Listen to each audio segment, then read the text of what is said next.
We all remember, committed suicide, and the week before he had to play a game against Leipzig. We remember that. That's not an excuse. I'm just saying that coincides with the timing of the incident.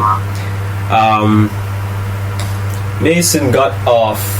He was charged last year, but he cannot be convicted because it was a victimless case. Not to say there was no victim, but to say the victim wasn't the one pressing any charges. And they were using a witness. Now, once that witness left, I presume the witness is the same one who released the images and the audio from the phone.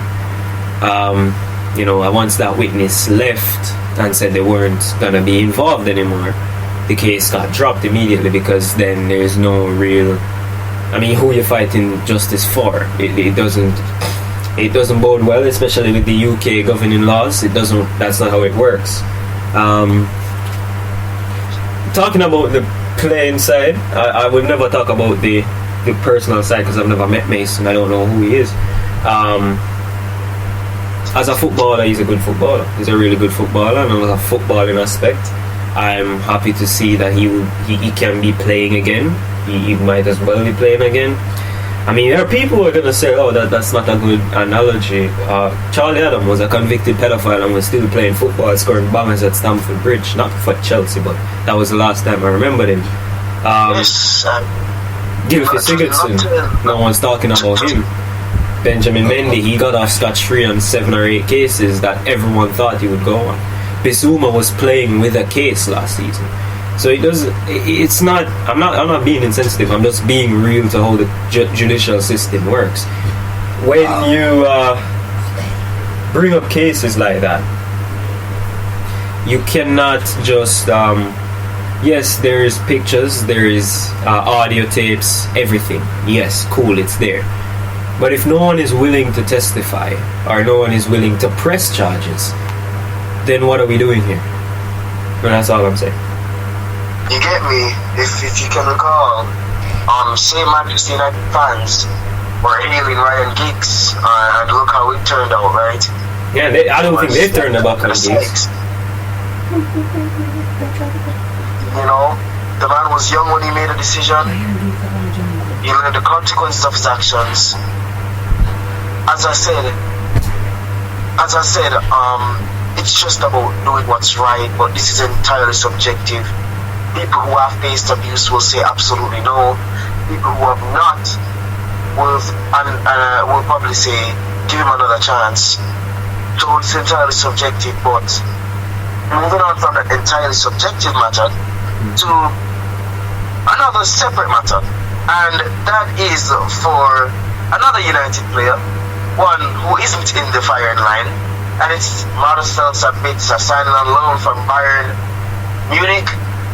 6-month deal, no option to buy. Christian Eriksen is out injured for 3 months. Jack, your thoughts? Listen, I remember when I wanted Sabitzer, it was when Pogba and Bruno were clicking, and I was like, if you can get Sabitzer in the middle of this, but now he's there, he's actually there, and there's no Pogba, and I think the team is actually better. Marcel wanted him when he had short hair at Leipzig. Now he's got a ponytail that looks like Johnny Depp from Pirates of the Caribbean. Still, I think he's the same player. I think he will be able to do a job. I mean, we saw Fred yesterday. Fred played absolutely fantastic. Scored another goal. And I think he will be the one in the starting role until Sabitzer gets caught up. But, when Sabitzer is up and ready, United's got 2 games against Barcelona. They have a Carabao Cup final. I think he's going to be really crucial. He's going to play one of the legs against Barca. He may start the Carabao Cup final. It's going to be I think it's a great deal based on the circumstances. He's probably what they need, experience-wise, talent-wise, and it's not like his personality is like out there or a big personality that people fear. He's really level-headed, and I think he fits well into a 10-out dressing room. And yes, I genuinely think so. He seems like a really good fellow, really humble, and of course, I think he has a lot to offer and to bring towards his team. Moving on from him to the final Manchester United talk of this day, and technically it's with France. Raphael Varane, at 29 years old, has announced that he is retiring from the French national team. Not months after Hugo Lloris, the captain, has decided to retire. Jackson, is the end of an era for France. Do you think France can reciprocate the success that they've had in the last 2 World Cups? Again, considering that their goalkeeper and their talisman defender is gone. Yes, and there's no hesitation, because you're going to replace Varane with Saliba right now, and we know how good Saliba is. Konate is a good young and upcoming defender as well. Upamecano can get better, but Varane, he's had a stellar career. About 93 appearances. He's played in 2 World Cup finals. He's won 1. He's lifted 4 Champions League trophies, I think it is, 4 or 5. I don't remember the full amount. But he is arguably one of the best centre-backs of this generation. You know, yet when you speak about the likes of Carles Peel, Sergio Ramos, Gerard Piqué in his prime, you got to put Raphael Varane in that conversation. Pepe, you know, he's got to be up there. You know, I'm not hearing this Vincent Kompany, Virgil van Dijk argument that brings up for these centre-backs. They were good, but none of them touched the level of a Rafa Varane. And at 29, you know, it's a bit early, some people would say, but he's had a bit of injury problems over the last 18 to 24 months. So, you know, it was coming. It was coming. Yeah, I think so too. Like, he's a really good player. And, you know, there's just a time in a man's career when he decides it's time. You know, but of course he can always change his mind. But we've seen Brady do that twice. Yeah, we've seen Messi do that already. So not going to work out for Messi. So let's see. Moving on from Varane to the Blues of London, and of course I'm referring to Chelsea FC, and this furious situation for a certain Paris Saint-Germain and Hakim Ziyech. Apparently Chelsea messed up the paperwork 3 times, not once, not twice, but 3 times. And as a result, PSG were not able to get their man Jackson. A lot of people have been speculating that they did that on purpose. There's no chance that you mess up paperwork 3 times for the same player. What do you make of this? I think they're just messing up Ziyech's career. I mean, people saw him at the World Cup and were like, why is he not playing for Chelsea? It makes no sense. He's always on the bench, he's not playing. He obviously doesn't want to be there. And they just don't want him to go. It's like that meme that was on the internet a few months ago, where he said, you won't let me live, you won't let me die. This is what they're doing with Ziyech, because you won't let him leave, you won't let him stay. It's weird. But you know, PSG, they said they will never do business with Chelsea again, so that's bull crap. That's gonna be hard on Bowley when his checkbook gets itching. All I can say is what's been said from Paris: a Class A circus. It is a grade A circus at this point in time. I'm very sad for him. You know, 3rd place in the World Cup, first African nation to even go that far. You know, and they barely lost out as well in the end. Barely. Had they just taken their chances, they would have won that match. You know, but to be completely honest with you, it is a very bad situation for him to be in. And honestly, it must be so frustrating and tiring for him. But hopefully that his fortunes may be able to turn around. And speaking about someone whose fortune has turned around, it is Xavi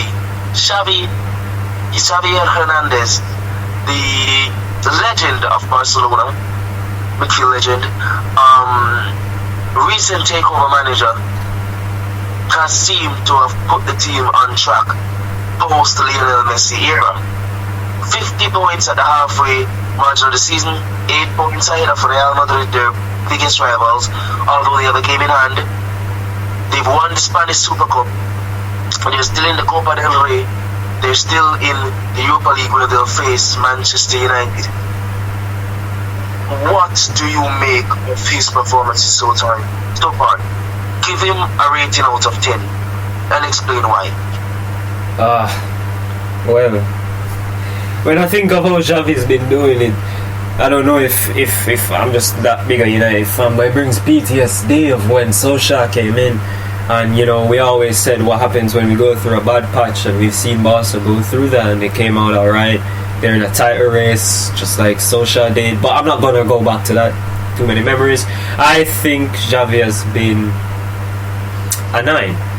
A 9 because he's incorporated the youth, he's cleared out the deadwood, somehow he's saved the wage bill. I don't know what he's done. You can teach me a bit or two about money laundering, but he saved the wage bill. He's brought in players, really good players as well, to go along with the youth team. They nearly got that kid Araujo from the MLS. I think they said they were 18 seconds late. Bullshit. But yeah, he's been doing a great job, Xavi.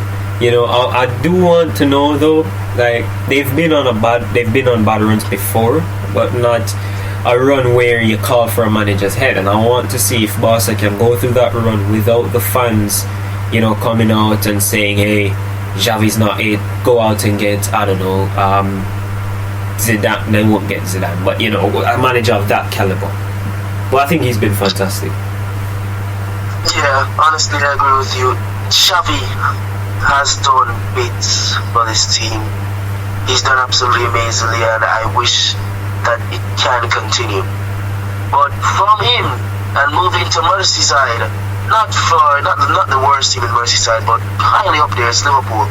This season they've been lacking their best at most times, and their best may be on their way out. Mohamed Salah, the club is willing to let the player go if £80 million are put on the table.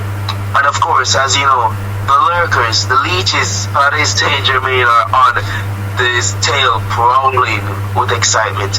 Do you think that this deal could work? I don't know, Jeff. But on a serious note, Salah is 30, and Liverpool do have Diaz, they have Gakpo, they have Harvey Elliott, Fabio Carvalho, and some would say they have Darwin as well. But does this work? You would have to have assurances that he's going to get game time. He's not starting over Messi on the right. He's not going to start over Neymar on the left. He's not starting over Mbappe through the middle. I don't think he'll be starting as a number 10. And I don't think they'll go with a front 6. So I'm not sure about that move. What I am saying is that if Newcastle do get top 4, we could see him playing on Tyneside. But yeah, I think it would be a good decision to move out Salah now, because as we've seen, he can't do it without Sadio Mane. But they're gonna need to have the backups ready. I know Elliott is there and he's willing, he's been putting up good performances, but they need someone to make sure that they're gonna be there and can be as productive. Yes, I completely agree. And one last thing before our time runs out, and that is mentioned to Everton. Everton lost out on Andre Ayew. They haven't made one single signing. It's a simple yes or no question.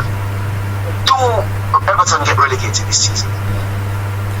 With Sean Dyche, I can't say it. No, I can't go against Sean. He's not going down. I can't.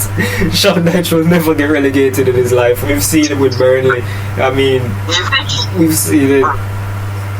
He's going for free agents though. That's what he said. They're going to look at the free agent market to see if they can get anybody else in. Well, the board of Everton are really lax. I'm not going to lie. They're probably worse than the Glazers at this point in time. Yeah. But thank you guys, as usual, for tuning in, for listening, for being here with me and Jackson for the GZ Sports show. Always an honor to serve. It's always fun to be out here and talking and relaxing with the boys. You know what I'm saying? Jackson, is there anything you want to say before we wrap up today? All I'm going to say is there was a young starlet by the name of Jimmy J. Morgan who Chelsea signed. He's 16. I know him from he was at Southampton days, born 2006. Really, really good player, really good forward, and they only got him for $6 million. So he's going to be a stud in the future. Alright, let's know for his name. Jimmy J. Jones. Mickey J. Jones, Jimmy J. Who the hell is Jones? His name is Morgan. Ricky J. Do you not know Ricky J. Jones? We're not doing this today. No, actually Literally, do you not know who No, James Jones we're not doing this today, man. We're not doing this today. We're not doing this today. Better than Messi, Mr. Cristiano Ronaldo, Ricky J. Jones. Man, chill. You We'll see you guys next